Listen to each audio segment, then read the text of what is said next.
So 2024 has been a wild ride for gaming.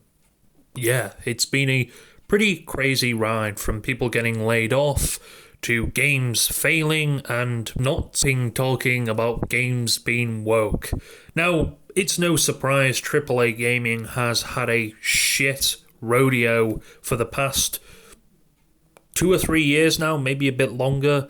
Well, actually, no, let's be honest, it's had a shit rodeo for more than 5 years now. God, I couldn't give you an estimate on how long, but it's been quite a long time, from loot boxes to shady pricing and just absolute rip-offs to begin with, and unreleased shit, buggy messes, you name it, the lot of the stuff. It just hasn't been a great time for AAA gaming. In most cases, indie games actually end up thrashing the hell out of most AAA games. AAA games like Battlefield 2042 just didn't really do anything for people. It released absolutely buggy.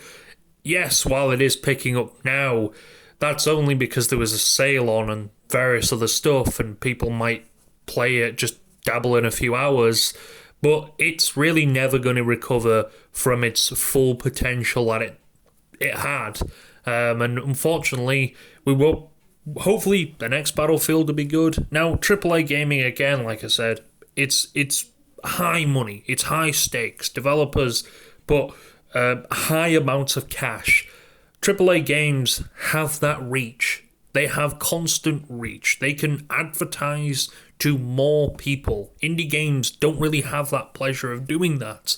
And they also don't have the pleasure of actually hiring more people to help them out and stuff like that. Now, obviously, AAA studios, they also, fire and hire, because, well, that's the stuff they can do.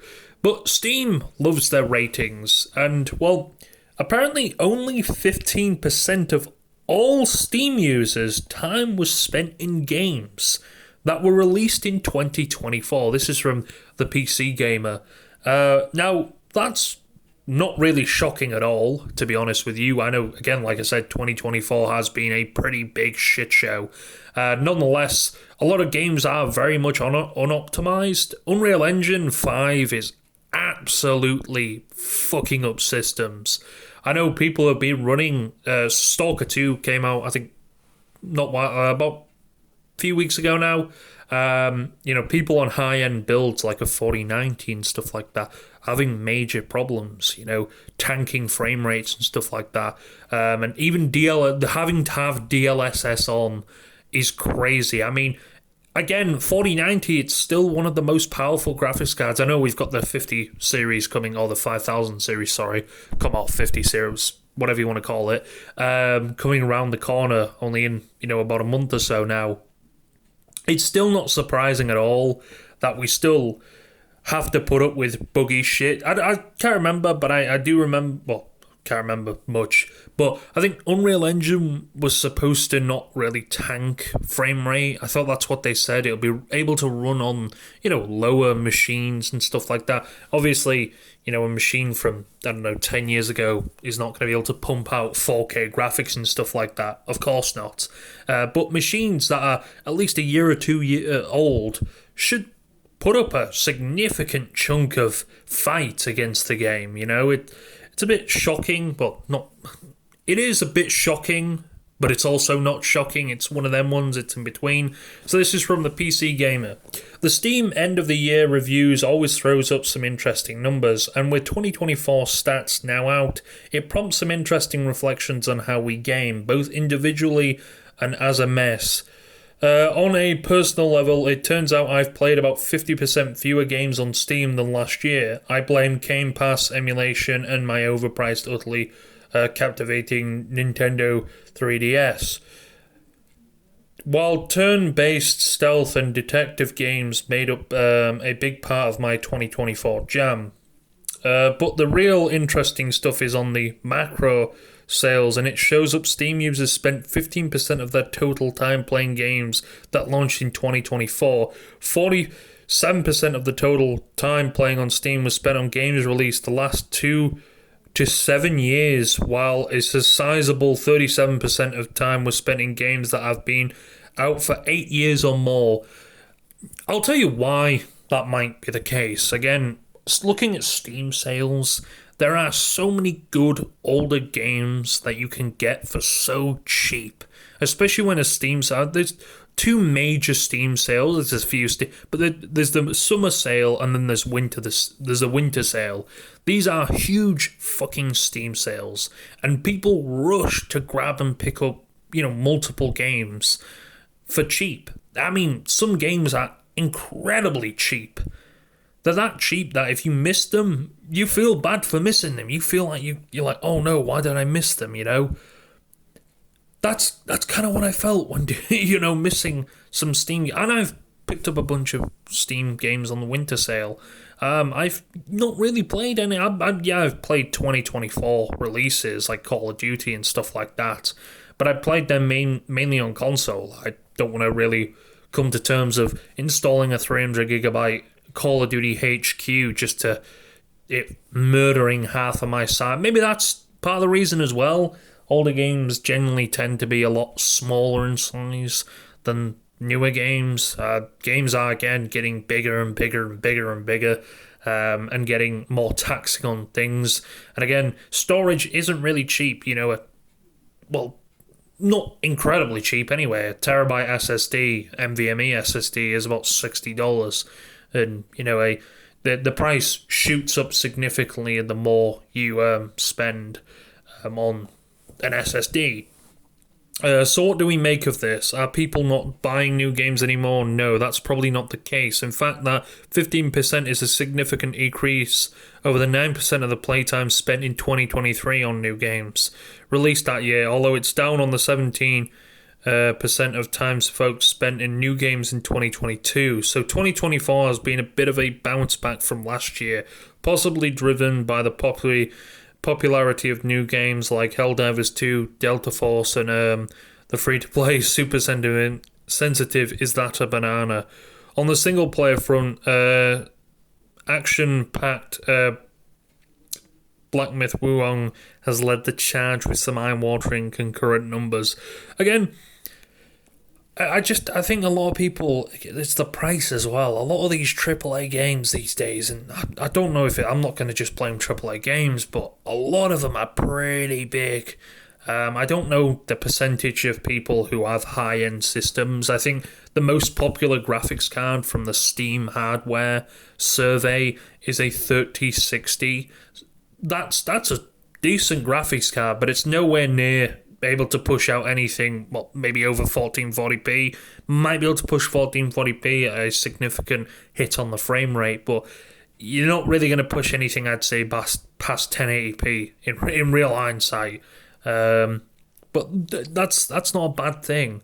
I'm glad people aren't just wasting shit tons of money, because a lot of people will end up buying these big, heavy, bulky systems, really powerful motherfuckers, and then realize, oh shit, I'm not going to really because let's be honest, how many people actually take advantage over that system, But it's 2024.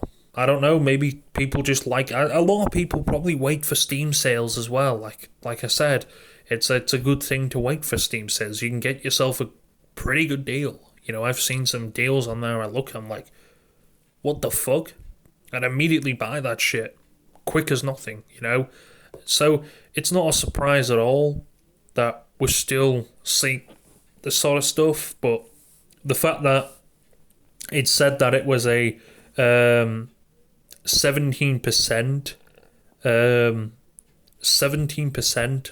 high, like, of people playing it that year, games made that year. This is a 9% in 2023. Wow. I mean, 2023 gaming wasn't the craziest. I know, again, this year we've had a lot of controversy within gaming. Helldivers 2, people getting laid off, Concord, and many other things. People obviously complaining about woke being in games and stuff. I don't know if they can they count as the problems. I'm not too sure. That's a pretty interesting thing. That is pretty interesting, to say the least. The current state of live service games may be part play its part in why time spent in new games numbers aren't higher. Live service games make up a vast majority of Steam's most played charts, with long-established titles like Counter-Strike, Dota 2, and PUBG ruling out the roost for years. Yeah, but they're fun games. While yes, they may be live service games, whatever you want to say, I have a lot of fun playing Dota 2. Don't really play a huge amount of Counter-Strike, but it's a very popular... Counter-Strike will always be popular regardless of anything. It's always at least got a 500,000 to 1 million concurrent players at any given time of the day. And I think at really, really peak times, it can go up to 1.5 mil. So, and Dota can even reach the million. You got games like Left 4 Dead that are still striving and doing incredible, and they are still doing incredible, and they will always do incredible. Again, it's the Steam sale. The Steam winter sale now is up until I think January the 2nd or something like that. January the 2nd. So you get some incredible games. Look at that, Back 4 Blood. Hated game. Loads of people hated that game when it came out. It's now $2. $2 for that shit. You can get yourself some incredible steals, And of course, a lot of people probably buy these games and they don't ever touch them again. Metro Exodus, $2. $2.64. See what I'm getting? And all these games are cheap as hell. That's a fucking steal for a game. That is an absolute steal. And then there's the Gold Edition, and then the Metro Bundle, So a lot of people, again, I'm sure Steam sales as well are helping along with this, but, AAA games, they're fucking expensive. I'm not saying that's going to play a big part, because let's be honest, a lot of PC gamers will pay a lot for games. They probably buy 2 or 3 games a year, something like that. It's obvious PC gamers, they save a fair bit of money as well by not paying an online, subscription. It's obvious there. That's one of the biggest pet peeves against consoles, and that's one of the things that PC players will shit on console players for, is the fact that they have to pay this online subscription. And maybe by not buying that online subscription, that gives them some free cash to throw at some games. But it's not a surprise. Just 2024 gaming, especially PC gaming as well, it's been too much controversy, and it's not really a shocker in all worlds. It's a bit of a laugh, to be honest with you. 15% of all Steam users' time was spent in 20. I don't even think I actually played any games in 2024. I haven't played Stalker 2. Actually, no, I have played a bit of Stalker 2, but I haven't put too much in it. It's just too buggy at the moment. There's too many problems with it. I think they released a patch, so I'm not too sure, but it's way too buggy, and it tanks your FPS to ungodly amounts of fucking shit. So, at the most part, no, I'm probably not going to spend a lot of time in games, but in 2024. But hey, 17% in 2020, 9% in for comparison. To be fair, that stat doesn't mean much. Again, yeah, it doesn't really mean much. I don't know. Does that doesn't include people who purchased though? People might have ended up purchasing something and not fuck. Although I don't know why you would purchase a pretty expensive game over $50 or something like that and not play it. That normally happens. I mean, I could probably estimate that 90% of Steam users, maybe more, I'm going to say 100% of Steam users, probably have a game in their library that they bought on a sale and they completely forgot about. I know for a fucking fact they have.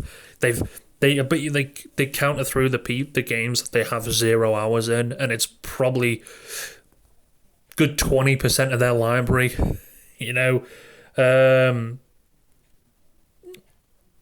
It's one of them things, but does this mean it's over? I don't think this is. I think this can be taken out of context a little too much, but it's more of a time and telling. 9% in 2023. Well, that's pretty crazy stuff, but it's not surprising at all. But yeah, and then 2022. So yeah, I think we're going down that route. I don't know. 15% in 2024 though is pretty decent, I guess, but nothing like 2022.